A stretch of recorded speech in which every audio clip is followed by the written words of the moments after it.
Hey MiniWarGamers, welcome to another episode of the Machine Shop with Ash. This is my weekly show about war games and war gamers.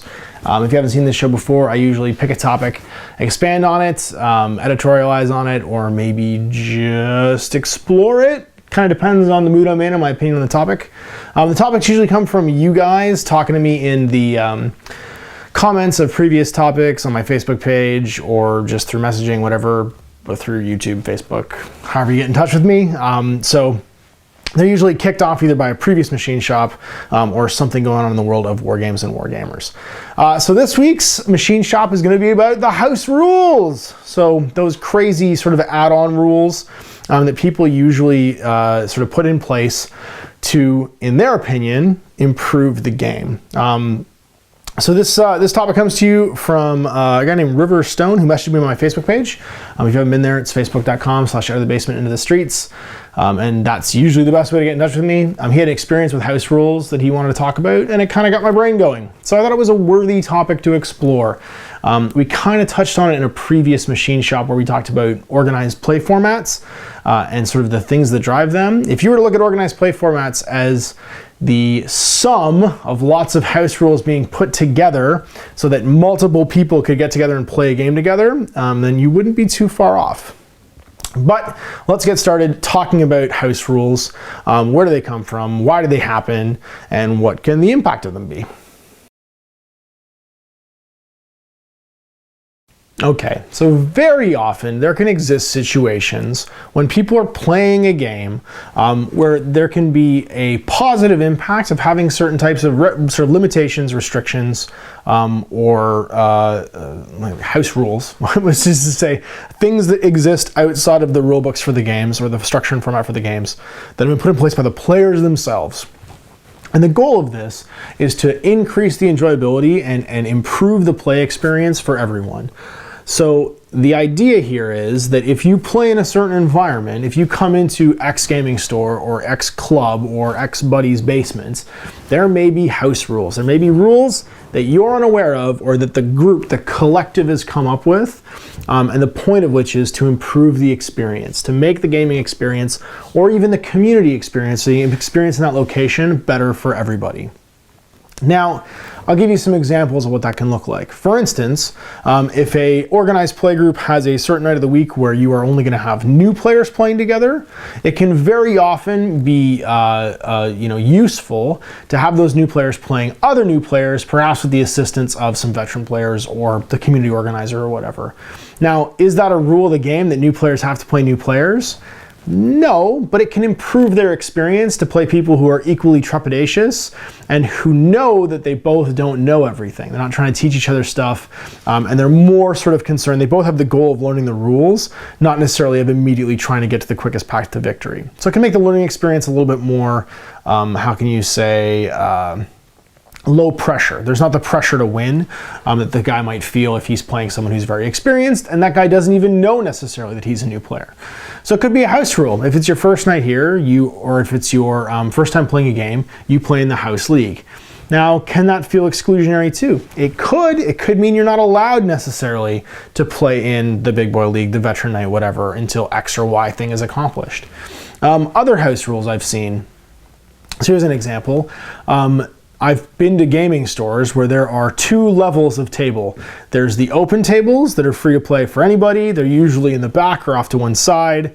The scenery is very minimalistic and very basic, so it could just be some cloth mats laid out, some green squares, some brown squares, and some blue squares cut out of felt, and those represent water, hills, and trees, and you can play on that with any kind of army. You can play on that with an unpainted army. You can play on that with, your assembled Space Marine legs, but you don't actually have guys, built, completely, or your tokens or whatever. That's the work in progress or progress area where the store owner doesn't mind guys playing with whatever they want, anytime they want, however they want, because he doesn't really care about that showcasing things in his store. And then up front, there might be the beautifully modeled tables that have excellent scenery and gorgeous layouts, and they're highly modular and they're just a joy to play on. And those are reserved for guys with, for instance, painted armies. Now, What's the point of that? Well, the house rule is you play with painted armies in this table. Maybe it's because the store owner wants to showcase what his products look like at their very best. For him, it's advertising, right? And there's a benefit for him. He's trying to give people walking into his store the best upfront experience of seeing what the products that he sells look like. So he's trying to, for his own betterment and for the betterment of his community, showcase that hobby in a really positive way, try and bring more people into the community. Now, can it feel exclusionary if you have your unpainted, maybe just assembled army that you can't play on the table? Sure. And there's always going to be two sides. So I think that's now the next thing that we need to explore. Sometimes when you make up a rule, actually, sorry, not sometimes, every single time there will be the law of secondary consequences. Whenever you make a decision to try and things become more inclusionary, you try and make a decision based on everybody enjoying what they're doing more and bringing more people together, or to gain some other net positive benefit. So like the one I just sort of said is a greater good idea, but it's about trying to introduce more people to wargaming necessarily. You don't have a direct impact on you unless you already have a painted army you get to play on that table. But the law of secondary consequences says that everything you do to try and include more people is going to reinforce the exclusion of somebody else. So every time you make a rule, there will be a secondary consequence that you've hopefully foreseen, but may not have even foreseen. And so bring into that the example that I was messaged on Facebook, where there's a local gaming community this guy's a part of. And one of the things that they've done is they've absolutely banned the use of Lords of Wars in Warhammer 40,000 in that gaming environment. So people do not have the option, if they want to play in that community on those tables, of bringing in Lords of War choices. Now, here's a great example of a rule that's had a law of secondary consequences, right? So now let's just hypothesize, because I don't know anything about this place. I don't know who these people are, what store this is. I'm not making any judgments here, but I'm just going to try and explain what the law of secondary consequences means. Is that a decision's been made. I'm going to hypothesize that it was made really early in the Lord of War format being introduced into Warhammer 40,000, that being a unit choice. So what you're talking about is when escalation came up. And what Lords of War in your army typically meant then was Baneblades, Revenant Titans, Warhound Titans, Thunderhawk gunships, things that might be said to imbalance the game slightly if one side has them and the other side doesn't. I remember when Escalation first came out, there was like a handful of videos from guys that own Revenant Titans that basically just said, "You broke the game, see what I can do? Watch me just table this guy's army in like 2.5 turns because I have a Revenant Titan and I can take a Revenant Titan and this is going to completely break the game." Now, not of course, really taking into account that not everyone owns a Revenant Titan. And so there was a certain financial investment required for you to break the game. And that, yes, it's a very good, powerful unit. And lots of people made reactions and had reactions based on that rule change coming into effect and those things being added into Warhammer 40,000. So the law of secondary consequences. We are now, 3 years past escalation, 2.5, 3 years. I think it came out at Christmas of 2013. I'm pretty sure it was Christmas 2013 because I was still working for a workshop at the time and I remember it coming out. The rule, this house rule, I imagine, is still in effect in this guy's community. Now, since then, lots of codexes have been released that have taken things like the big bad, the big HQ choice, or the supreme commander of whatever that codex is, and made him a Lord of War. Put him in the station of some mighty engine of destruction like a Baneblade or a Thunderhawk gunship or whatever, which I think is really cool. I think it's an interesting thing that guy shows up and he's considered to be on equal footing with something that huge. Now, are these Lords of War 450 to 1,000 points? No. They're usually in the 200 to 250, 200 to 300 point range. Usually somewhere in between there if you kit them all out. Are they awesome in the game? Yeah, they're pretty awesome.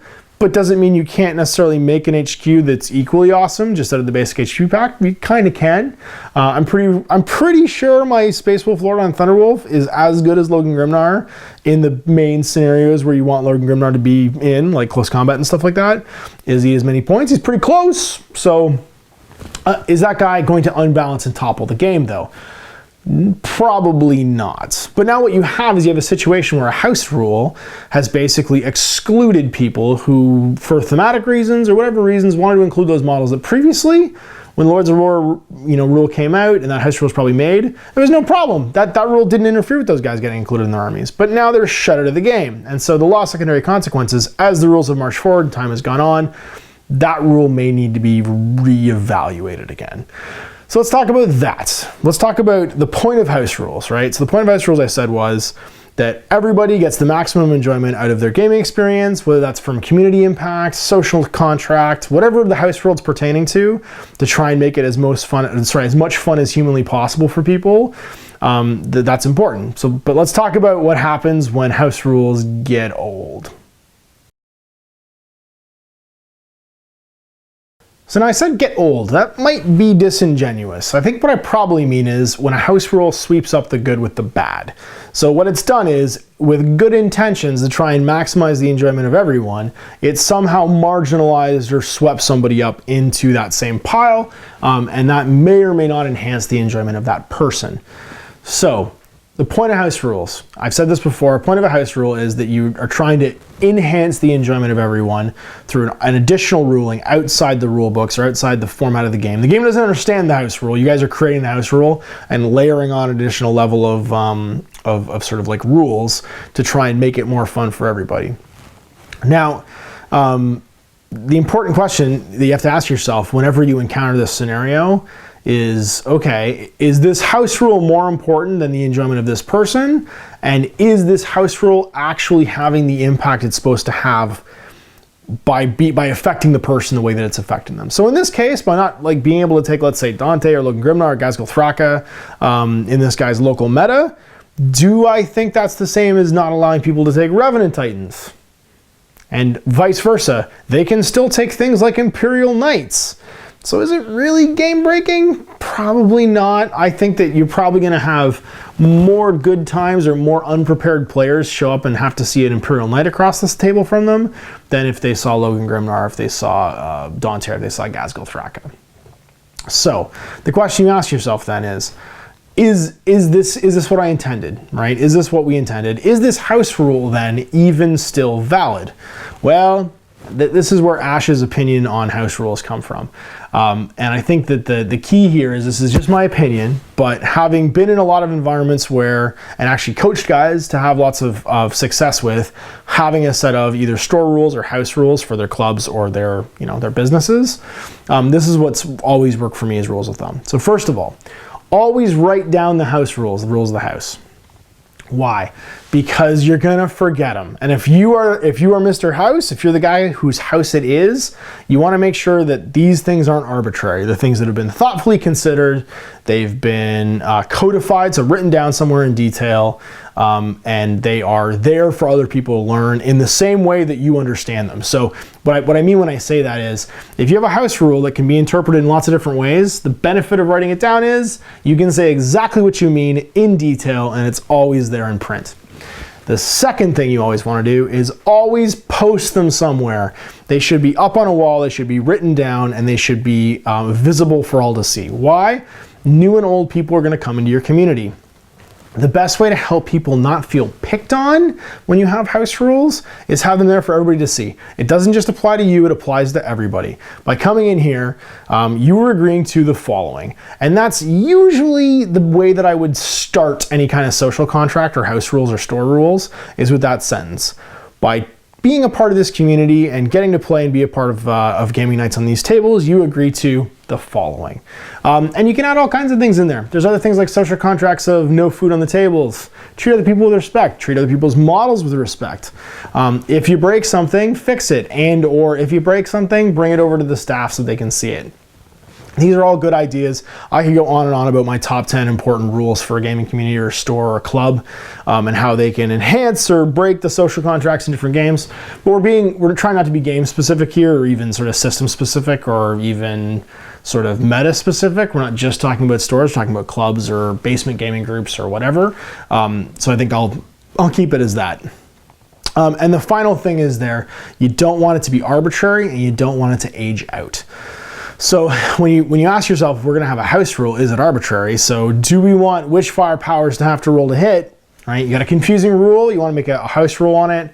Well, what's in the greatest interest of everybody? Well, you take a look at all the things that this could impact, and you basically make a ruling based on what's the least beneficial for one side and the most sort of like even-handed when you're making that ruling. So for instance, here at MiniWarGaming, we have an in-house rule that witchfire powers do not need to roll to hit. Is it rules as written? Maybe not. Am I a rules as written guy? Probably am, but that doesn't mean that that's not a good house rule. It's a house rule for a reason. After lots of consideration, Matt has decided that witchfire powers across the game aren't really impacted by having to roll to hit like that positively, and are really impacted negatively by having to do so. So his house rule is they don't have to. And that house rule is shared by tons of people. So I know I've used this as an example and we've talked about it before, but this is a great example of a house rule that I think has a really positive impact. It doesn't matter to me as a rules as written guy whether the impact's positive or negative, but when it comes to making house rules, and I will always respect people's house rules. So like for instance, when you mark things with dice, counting down instead of counting up, like wounds and stuff like that. These are all little house rules. Why? As long as you're consistent and the house rule is the same for everybody, then they greatly enhance the gaming experience, because when there's things that can be interpreted in lots of different ways, you've decided that you already upfront know what to expect and you can all be playing within the parameter of the same rules. And that I really enjoy. So there it is. There's my thoughts on house rules, on how they impact the game, and my sort of like little editorial at the end of how do you come up with a good house rule, and finally, how do you sort of like communicate them to people. My last bit, and this is just my sort of final note on house rules, is that every house rule ages out. As long as you're playing war games, or you're trying to build a community around a system that's constantly evolving, and when I say constantly evolving, I mean new rules come out, additions change, and things even just get added into the mix, you need to be open to addressing and asking yourself, is this still creating the most possible enjoyment for everyone? And don't be precious about it. It might affect your army more than anyone else's, but that doesn't mean that you shouldn't be able to take a sort of unilateral view on a house rule or on the impact of something in the game and ask yourself, what's best for everybody? What's the most even-handed approach to this topic that'll allow for the most people to enjoy themselves? And over time, you need to go and reassess those things. I would always advise people, if you're going to start a club or a community, or you're running a store where you have a gaming activity area, make sure that you have house rules posted, and make sure, like always, the non-social contract ones, the ones that pertain to the rules themselves and the way the game's played, just be open to making concessions when they're logical concessions, and to reassessing those rules when and if you feel that they've aged out. So for instance, in the case that I was given for the guy who messaged me for this particular topic, if I was to give advice to his local community leader, I would say maybe it's not Lords of War that you're looking at having control over. Maybe it's super heavy vehicles, because that might that might more correctly address the issue that you think you're going to have of people's enjoyment being, disrupted by who owns the bigger monster, who owns the bigger toy, and allow people to get back to playing. You could even just modify the rule saying Lords of War with hull points, right? So you're not banning all Lords of War, you're just banning Lords of War that have hull points. Now, of course, yes, this would mean that Logan couldn't take his barge, but I don't think anyone would complain. Or Lords of War with more than 3 hull points. You can get even more specific, but I think that if what you're looking at doing is now impacting more than just the original pool of things that it was impacting, you got to be open to asking yourself, is this still doing what we want it to do? There it is. There's my 2 cents. Knock on wood, maybe someone listens to this and everybody can get along and have a little bit more fun with their house rules. They're not there to be fun police and remove fun. They're there to enhance the enjoyment of everybody. So with that being said, let's take a look at what I've been working on the painting table.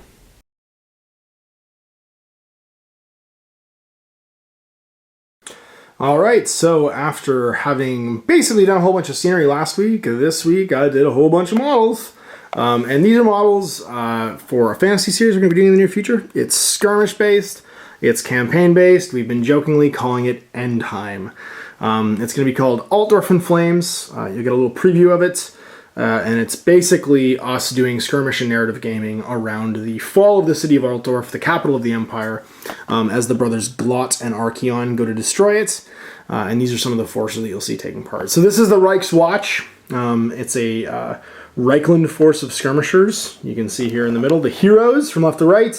This is Ingo, the bowman. We got Stefan, the Greatsword. We have my Pistolier captain here, whose name is Rudger. Back here is Lapzig, who's a sort of crazy mercenary with a flail. And then back here we have a Halberdier, whose name is Uda. And then two groups of dudes, my duelists, the Reich duelists, who are some swordsmen, and some marksmen over here, which are my crossbowmen. And these are the good guys. So yeah, the Reich's Watch, defending the population and trying to cleanse out the the quarantine zones in Altdorf. If you haven't read The Fall of Altdorf, I'm not going to try and spoil it for you, but there is a safe zone in Altdorf now, and sort of like the rest of it, which is lying in ruins. And these are my good guys. So over here now we got my bad guys, because if I do good, I have to do bad too. And these are the Heralds of Glot. So some evil bads. Mark and Nurgle, sort of chaos followers, cultists and demons that are invading the city. In the middle here, I haven't named these guys yet, but this is my my master. He's a sort of a wizardy, piratey looking dude. All these are converted to Dark Vengeance guys. Had a lot of fun doing them. This is Baxter. If you get that reference, then you're old like me. He's got a Cloud of Flies as a mutant upgrade. So he's got like a little hive on his back. And he's one of the cool Plague Bearer heads, which is a fly head from the new Plague Bearer kit. And then I've got the Reaper, or as I'm going to call him, the Leper. He's got Nurgle's Rot. He's all done up like a leper with a halberd. And a couple of brutes I just call the twins back here. Dudes with like crazy goat masks, like from Resident Evil 4, and big great weapons. They got their cool sort of like butcher's aprons and stuff on too. So again, all converted to Dark Vengeance cultists. They're super easy to convert into fantasy and a lot of fun to paint. I had a lot of fun with them. So Nurglings, 7 Nurglings. Gotta have Nurglings and gotta have 7 if it's gonna be Nurgle. They are like the cutest little bad guys ever. I like the one that's giving the other one a piggyback ride. I like the one that's kind of being sick too, because they're just awesome. And the dude who's mooning you there in the middle. And then finally, some Plague Bearers. They're just stock meat and potato Plague Bearers, but they were a lot of fun to paint. And of course, they're gross looking. Everybody looks like they've basically been sitting in the river for too long. So I had a good time painting these. It's been a while since I painted some Chaos stuff. And it's got me jazzed. I really hope 9th edition comes out this summer for Warhammer Fantasy, because I'd love to paint my Chaos Army finally, and maybe I'll do some Nurgle, because man, it's fun to paint Nurgle, and it's wicked easy too. I think I knocked these out in a day and a half, including time converting them, so yeah, I would definitely do more of these. So you'll see these in the games fairly soon, but another, oh geez, how much did I paint here? I painted 14 plus 12, so 26 models on my painting tally for 2015, which felt pretty good. And I hope you guys like them. So yeah, you'll see more of them in Altdorf and Flames in the future.